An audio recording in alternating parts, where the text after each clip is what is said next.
So, welcome to episode 4 of my vlog. Last week we talked about the different testings that they do pre-surgery. We're moving on to sort of the next step in the process leading up to surgery, is the pre-op diet, which a lot of people are certainly very vocal about. They range in different times, different methods, length of time, different methods, very varying methods of the diet, and I'll take you through my process today of what I had and what I was able to eat and what I wasn't.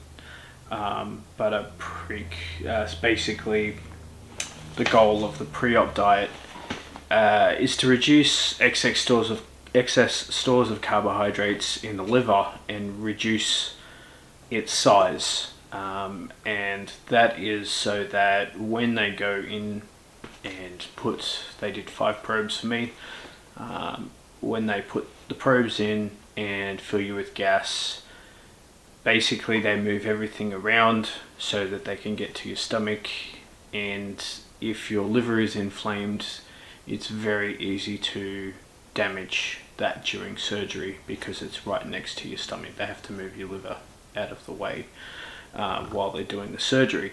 The important thing of that is if they perforate the liver, then you've got problems. It can cause some serious issues. So basically the pre-op diet is aimed at reducing the carbohydrate stores in that and also reducing any fat stores that are around your stomach. Now, that just aids the surgeon to be able to do their job a lot better, and also it helps you get started on the weight loss journey. Some of the diets can be extremely restrictive. It depends on the surgeon, depends on obviously the dietitian as well.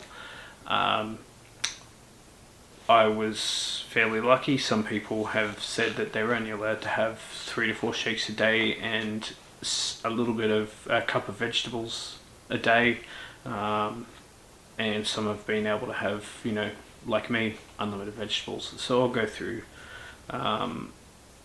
all of that detail, but the other reasoning behind it is if the surgeon deems it too much of a risk, to do the surgery, they'll either open you up, so cut down your stomach to do the surgery if it's critical, or they will cancel the surgery and then that you have to go through the process again, which is not a good idea. And I haven't heard of anybody having had that, but to be honest, it was a bit of a scare tactic, and 95% of people freak out thinking that, what happens if I get into surgery and, I haven't lost enough weight, etc. The pre-op diet isn't about losing weight, it's about getting your body prepared for surgery and doing the surgery on your stomach safely.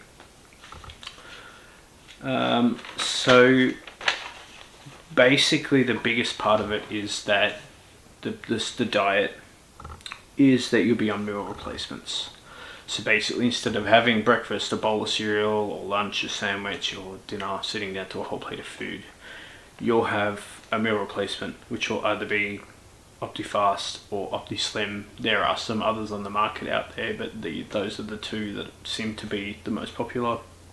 There's also Cost Price Supplements have just started making their own meal replacement shakes.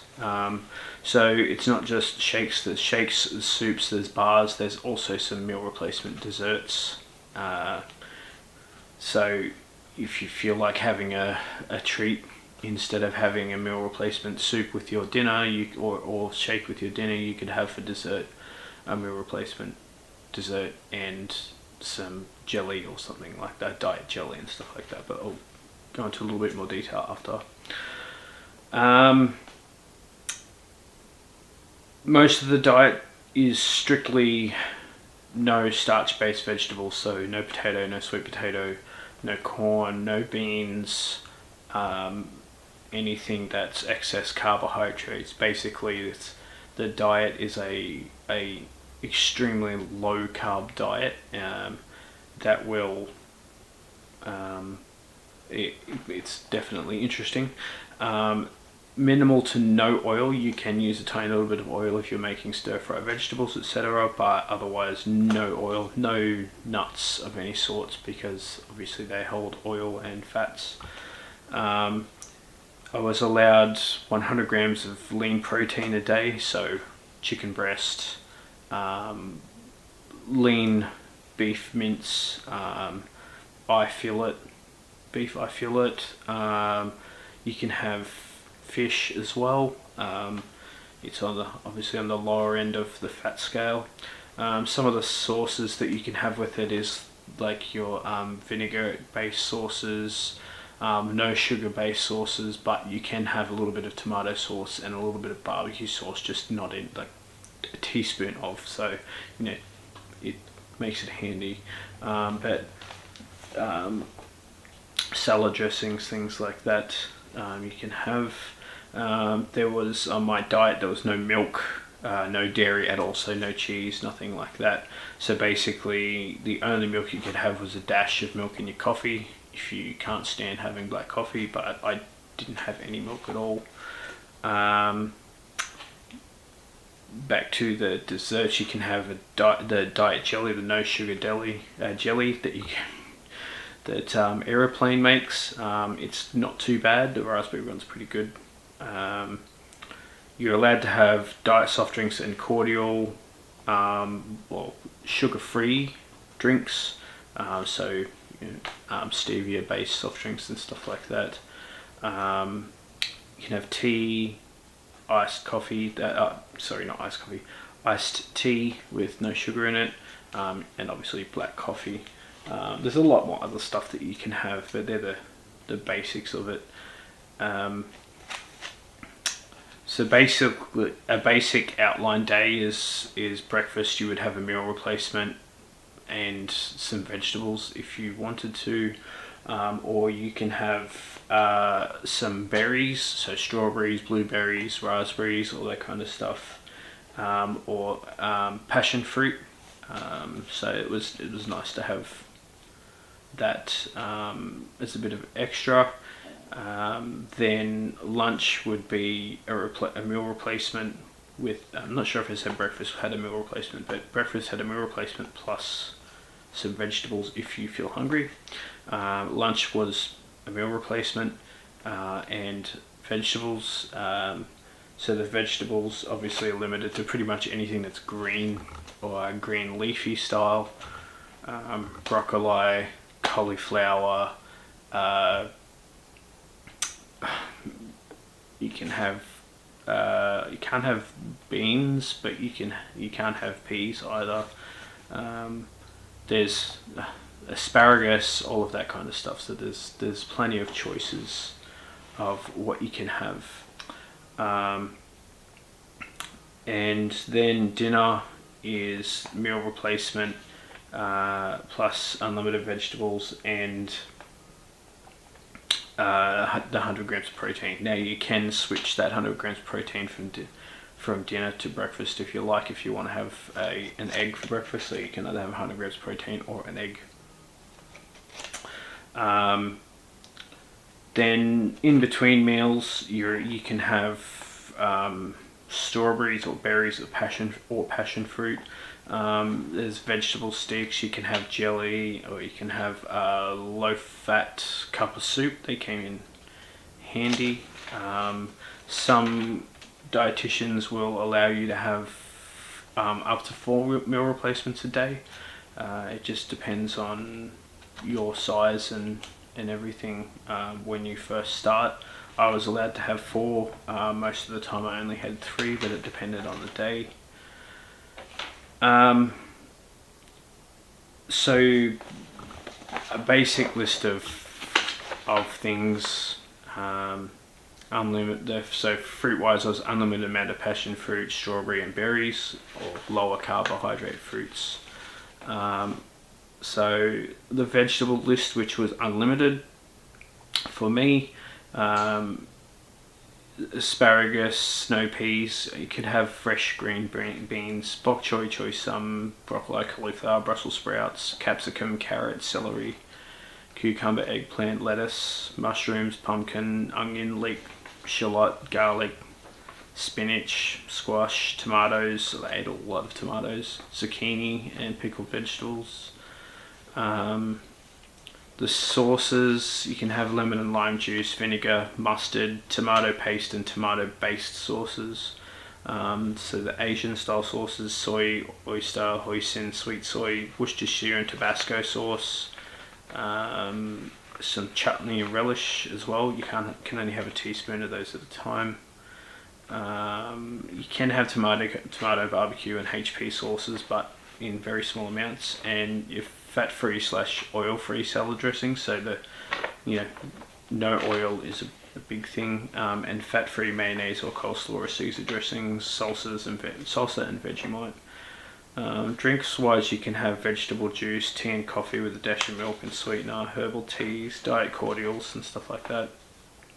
You can have, for the miscellaneous, you can have artificial sweeteners.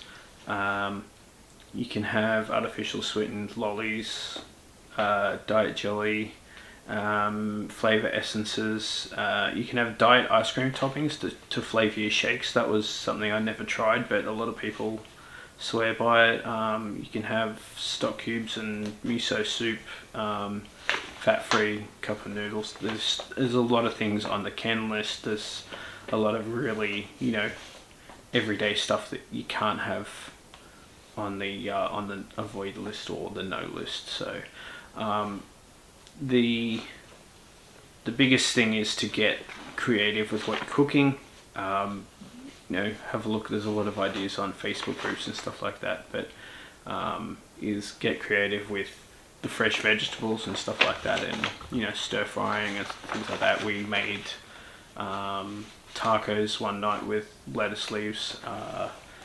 I was a fan of air fried carrot fries. They were pretty good, with a tiny little bit of oil on them, but they came out alright. There's a lot of different options that you have there. I had a couple of other things that I wanted to touch on, but I cannot for the life of me remember what they are now. You will feel lower energy, possibly have migraines for the first few days that you start the diet. A lot of people complain of that. It's hard to get used to, very hard to get used to. I didn't have a lot of issues. I started my process of utilizing shakes very early on, and replacing some meals with those with vegetables. That helped me a lot to get through pre-op. Mine was 6 weeks. That's probably the longest I've heard anyone had pre-op. Maybe 8 weeks, I'm not sure. But 6 weeks seemed pretty daunting at first, but because I built up to that over 3 or 4 months and was getting used to it, it was a lot easier. So if I can recommend to anyone is that you start the process of adding one meal replacement in a day. If you're not having surgery for 6 months, just add a replacement in each day and get used to it, and then after 3 months add another one in, and slowly get there, and you'll notice the kilos will just fall off. Pre-op, I think I lost, before pre-op, I'm pretty sure I lost about 16 kilos before pre-op, and lost another 10 or 12 kilos during pre-op, so it was pretty good. But yes, expect the first few days won't be easy, and for some people it doesn't get better. It just depends on what you're used to eating. If you're used to spreading your meals out, and it's not too bad. But if you're used to eating big plates of food, which, let's face it, a lot of, not everyone, but a lot of overweight people are used to eating big meals, then you'll struggle. But if your diet isn't overly restrictive, then you'll be able to add those vegetables in to help you fill up. And start carrying a water bottle everywhere with you, because you'll need to drink a lot of water. It's minimum 2 litres a day. I think I was drinking about 5 or 6 litres a day just to supplement any hunger that I had. And the carrying of the water bottle is something that I still do to this day, obviously, because once you have surgery, you can only drink small amounts of water at a time. So you need to have a water bottle with you all the time, so you can just sip at it, and my water bottle literally follows me everywhere. I have 2 of them now. So I have one in the bedroom and then one that carries around with me every day. So, I'm not sure if I've covered everything off on the pre-op diet, but it's really, really important that you get it right. It's not crazy critical that you get it right. It's just important that you follow the guidelines that they set for you. Not having any oils and fats and dairy, any fatty meats, anything like that. That's the most important part of it, because you need to make sure that you aren't absorbing any more fat, and obviously the lower carbs, no starches, anything like that. So once you go into pre-op, you won't eat bread for a very long time. Obviously, it took me quite a long time to eat any bread after surgery, obviously being very precautious, but once you've had surgery, you go back to having your starchy potato, vegetables and stuff like that. It's only the pre-op part of it that's the issue. So I'm not 100% sure what I had planned for the next episode, but I might go through some of the things that to prepare for the day of surgery, things like that, and what to expect when you go to the hospital. I might do a supplemental video in the middle of the week just to go through, and I'll write some notes on this so I don't forget what they are, but is what I wish I knew before surgery. A lot of people post these videos to YouTube and Facebook and stuff. I wish I knew this before surgery, and every time I see those videos, I'm like, I knew that stuff before surgery. I research the hell out of everything. I always do before I make a decision like this. And one piece of advice I'll give everyone out there is that don't take just one person's story for what could happen, because my story is completely different to a friend of mine that had surgery 12 months before. Is completely contrasting stories. And I had another friend that had it 2 years before that, and he had a dream run, and not everybody's story is the same. Everybody is completely different. So that you need to remember that just because I'm telling you this doesn't mean it's gospel. I'm just trying to get some information out there and give people a bit of guidance on what to expect. That's what this is all about. Anyway, I've rambled on enough. I'm up to nearly 18 minutes now, so 19 minutes. So I am going to finish up, and I will see you all next week for episode 5. Thanks everyone for listening, and if you want to share my page, go for it. Check me out on Instagram, or share my YouTube channel. Either way. Anyway, thanks everyone for listening.